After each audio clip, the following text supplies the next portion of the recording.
Bom dia, boa tarde ou boa noite e vamos falar hoje aqui de como é o treinamento de corrida. Olha, você certamente pensou, putz, estou cansado de saber como é o treinamento de corrida. Mas será mesmo? Será mesmo que o treinamento de corrida é tão óbvio assim quanto parece? Ou será que ele é tão misterioso quanto algumas pessoas pensam? Né? Entre a obviedade e o mistério, haveria alguma coisa ali no meio? Enfim, vamos falar aí um pouco disso, falar um pouco aí de como funciona o treinamento de corrida, obviamente falando aí de pontos centrais, certo? Então, como sempre, deixe o seu like, comente, se inscreva no canal, compartilhe todo aquele protocolo do YouTube e vamos lá falar sobre treinamento de corrida. Para nós treinadores, corretores, treinadores, é muito óbvio, ou algumas coisas parecem muito óbvias, certo? E eu me lembro na certificação para treinador de corrida de rua e montanha, os professores Guilherme de Agostini e Jorge Luiz Silva, o Jorginho,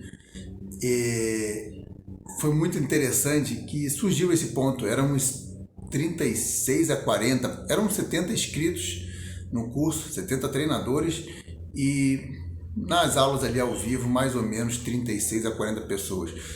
E acabava surgindo esse assunto de quanta coisa a gente às vezes ficava até surpreso de ter que explicar, mas é claro, a pessoa ela não estudou para aquilo, por isso que nós estamos aqui, por isso somos pagos, por isso as pessoas vêm e nos contratam, geralmente porque, é claro, elas não sabem tudo que está por trás de um processo de treinamento. Algumas pessoas até sabem bastante, atletas muito experientes, obviamente, mas em geral a gente precisa ali conduzir o processo, não só falando o que se tem que fazer. Eu gosto muito de explicar por que se está fazendo aquilo ali, naquele momento. Uma tarefa nossa, daí o título, na verdade, a gente não é só treinador de corrida, treinador de atletismo, mas somos profissionais de educação física, e a palavra educação aí, ela é primordial. Então, explicar alguns pontos do treinamento de corrida faz parte da educação, de ser educador e, obviamente, aquela pessoa que recebe, ela recebe o aprendizado, ela é educada, cabe a ela o esforço de ser educado. Ninguém vai ser educado só porque eu falei ou alguém falou, a pessoa precisa estar aberta a ouvir, a participar desse processo aí de ensino e aprendizagem, certo? Esse preâmbulo aí talvez fuja um pouco do que se espera no vídeo, mas ele é importante, E, enfim, agora vamos para os pontos centrais, os exemplos aí realmente do treinamento esportivo. O treinamento esportivo ele não tem uma receita, certo? Esse é o ponto ali da onde tudo começa. Então, existem os princípios do treinamento esportivo, existe a fisiologia explicando muita coisa, existe a fisiologia estudando muita coisa que não é tão clara assim. A ciência, ela, vamos dizer assim, ela corre atrás, na maioria dos casos, porque muitas vezes um método de treinamento ele é feito, ele é desenvolvido e a ciência aí precisa explicar porque aquilo está funcionando. Porque o que funciona é o desempenho. Você funcionou no desempenho na prova, na competição, é aquilo que vale. Obviamente que grandes invencionices, principalmente no mundo de hoje, elas são postas em xeque aí porque já tem muita coisa feita, Às vezes as pessoas mudam o nome daquilo que é feito, dá uma nova roupagem, mas já são coisas feitas aí desde os anos 70, 80, enfim. Mas o importante de entender aqui nesse primeiro ponto não tem receita. Nós, por exemplo, aqui vários treinadores, eu e tantos outros, estamos aqui no YouTube dando dicas, vamos dizer assim, são orientações gerais, e que ajudam as pessoas, obviamente. Essas orientações sobre um trabalho de tiro, sobre um trabalho prolongão, um volume semanal, mas não há uma receita. Se houvesse receita, todo mundo copiaria o treinamento do recordista mundial de cada modalidade, seria fácil, mas não é assim. E aí entra no princípio da individualidade, que é princípio da individualidade biológica, mas ele está afetado. A gente também, para além disso, eu gosto de considerar os aspectos psicológicos, claro, e sociais, né? Principalmente nos amadores, mas não só. E quais são os aspectos sociais? A sua rotina de vida mesmo. Enfim, sua situação financeira, os seus horários disponíveis, se você tem filho, não tem, que você trabalha sentado ou em pé, tudo isso vai influenciar no trabalho, né? Na montagem do seu treinamento. E essa complexidade, ela não cabe em receita nenhuma, né? Daí, por exemplo, não adianta pegar o treino na internet. Eu já vou pegar esse gancho de treino na internet, planilha online. Não a planilha online montada por um treinador. Estou falando do treino da internet que você viu lá via Google, né? Vou comentar agora isso aí. Então, pegando aí o gancho da planilha online, né? No sentido não da planilha que é montada por um treinador, hein? Não é isso. Especificamente para você. Estou falando de... Né? Você chegou lá no Google, colocou assim, treino para 10 quilômetros, planilha. E aí você vai achar um monte de modelo. Esses modelos são ou genéricos, ou até são modelos assim, você pode encontrar, não sei, o treino do Ingebrigtsen para 5.000 metros, ou o treino do Kipchoge para maratona, às vezes você até encontra, né? Em artigos, por exemplo, eu já li artigos que havia exemplos do treino do Kipchoge para maratona, da Kiplagat, por exemplo, da Florence Kiplagat, eram 3 mesociclos, né? Portanto 12 semanas da Florence Kiplagat, né? Mas não adianta você imitar aquilo ali, né? Não vai funcionar. Então é importante isso, esse copia e cola não funciona. E daí a importância do treinador no teu processo, né? Porque existem diversas razões do treino ser como ele é, né?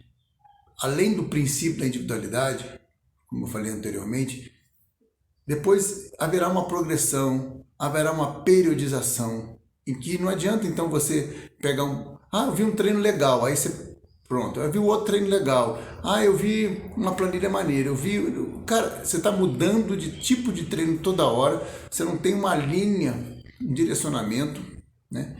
E isso fica tudo solto, e o treinamento ele é um sistema, né? E esse sistema, ele não é um sistema de 1 dia, 2 dias, 3 dias, sequer de semanas, sequer de meses, ele geralmente é um sistema de anos, né? Pelo menos deveria, o ideal é que seria um sistema de anos, né? Daí, por exemplo, mudar de treinador toda hora também não é legal.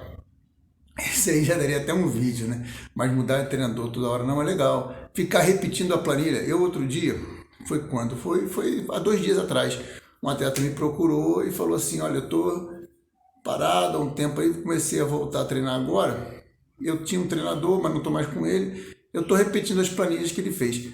As planilhas que aquele treinador fez para ele, né, ele tinha feito 3 ou 4 planilhas com esse treinador e ele estava repetindo as planilhas, né? Não faz sentido, não tem progressão, né? Até porque ele vai fazer outras provas, ele já mudou como atleta, né? Enfim, fica bagunçado. E aí geralmente a pessoa fica num platô, né? Ela no início evolui, depois ela fica naquele platô, ela não consegue sair do lugar, né? Porque ela está, o popular, atirando para todo lado. Essa expressão é bastante conhecida, né? Então é isso, não adianta você, cara, ficar mudando treinador, ficar repetindo o treino, ficar encaixando, eu achei esse treino legal, mas esse treino não está dentro daquele sistema que você deveria utilizar. Então não faz sentido. E mudar também de metodologia toda hora não faz sentido. Você pode experimentar metodologias diferentes, pode, mas você precisa de um tempo para se adaptar àquela metodologia, para ver se ela funciona. E esse tempo, ele não é um tempo de 5 semanas, 10 semanas, são nem 1 ano, às vezes você precisa de muito mais do que 1 ano, né? Para 2 anos, 3 anos, para começar a entender se está funcionando ou não e fazer os ajustes. Às vezes são pequenos ajustes e não grandes mudanças bruscas e repentinas, né? E aí tem uma coisa interessante nisso tudo, que é a palavra treinamento. Eu falei, né, como funciona o treinamento de corrida. Eu pensei em começar até o vídeo por esse ponto. A diferença entre treinar e correr. Correr, simplesmente correr, você pode sair de casa e sair correndo. Mas isso é bem diferente de treinar. Treinar é quando o treinador organiza um treinamento para você, ele não está pensando apenas em pace, em distância, em tempo.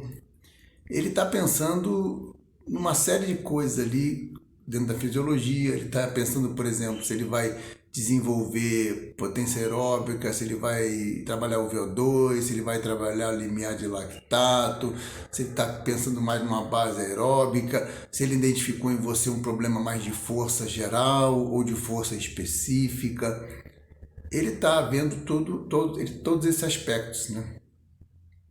Então ele vai ver até a questão psicológica. Às vezes ele vê que fisicamente você tem muito potencial, mas existe alguma lacuna ali, alguma dificuldade mental para suportar aquela carga de treino. Eu poderia até dar exemplos aqui, muitos exemplos de atletas que eu treinei, que são atletas muito rápidos, vieram para a ultramaratona e não se adaptaram porque não aprenderam a treinar em zonas mais leves. E na ultramaratona não tem jeito, você precisa ter uma base aeróbica muito, muito boa. Atletas até que tinham tempos de maratona muito ruins em relação aos seus tempos de meia maratona. Isso pode acontecer não apenas pela falta de base aeróbica, tem outros motivos. Não é simples passar de meia maratona para maratona em termos de desempenho. E tudo isso é considerado no sistema de treinamento, por assim dizer. O que é bem diferente de correr. Provavelmente você conhece alguém que sai correndo sem sistema e até tem bom desempenho na prova. Acontece sim, mas eu gosto muito daquilo que o professor Lázaro Velasquez, um cubano que mora no Rio de Janeiro, mora no Brasil, mora no Rio Grande do Sul, ele fala bem que é assim, tudo bem, existem as exceções, mas a maioria dos casos que eu pego não são as exceções. A maioria dos casos que a gente pega para treinar, que a gente vai treinar, são assim, normais, às vezes muito bons. Não estamos falando que não são bons, muito bons, mas não são ali a exceção. Se você identificar que está com uma exceção, como treinador, legal. Se você for um atleta que identificou que você é a exceção, e o desempenho que ele está dizendo, se o seu desempenho está ali batendo na trave sempre, e você sempre vem com uma desculpa no dia da prova, está na hora de você refletir. Será que você está correndo muito e treinando pouco? Então, para já caminhar para o final desse vídeo, esse assunto daria não apenas uma aula, mais um curso inteiro, mas dessa forma resumida aqui, a gente pode pensar no seguinte: lembrar sempre que cada sessão de treinamento está articulada com outra sessão, com a semana seguinte, com o mesociclo seguinte.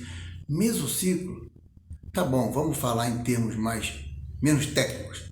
Com os meses seguintes, com os anos seguintes, com esse feedback do que aconteceu no treino, o que aconteceu na competição, o que eu preciso melhorar e ajustar para o próximo ciclo de treinamento e assim por diante. Esse trabalho é muito importante também, por isso que copiar não adianta. Você foi lá, fez a planilha e esse feedback vai para quem? E o que você vai fazer na próxima? A mesma coisa a gente fala da repetição, né? Não adianta eu pegar uma planilha e ficar repetindo, você não vai ter progressão. O seu corpo ele vai se acostumar àquilo, ao estímulo, e aí? Então, ou pegar o treino do amigo. O meu amigo está pagando treinador X, eu vou copiar o treino que ele está fazendo. Não adianta. Não, pode ser que adiante, repito, você dá uma melhoradinha, mas para você ter uma grande evolução, para você retirar todo o seu potencial, não. Eu não vou aqui entrar naquele aspecto da lesão, que também conta. Treinar errado, o risco de lesão é alto. Por que eu não vou entrar aqui nesse aspecto? Treinar certo também tem risco de lesão. Não existe esporte. Quem te falar que você vai treinar com ele não vai se lesionar, essa pessoa está mentindo ou ela tem alguma força aí metafísica, porque não existe. Existe sim você reduzir o risco, isso é óbvio. Treinamento correto, o risco é reduzido.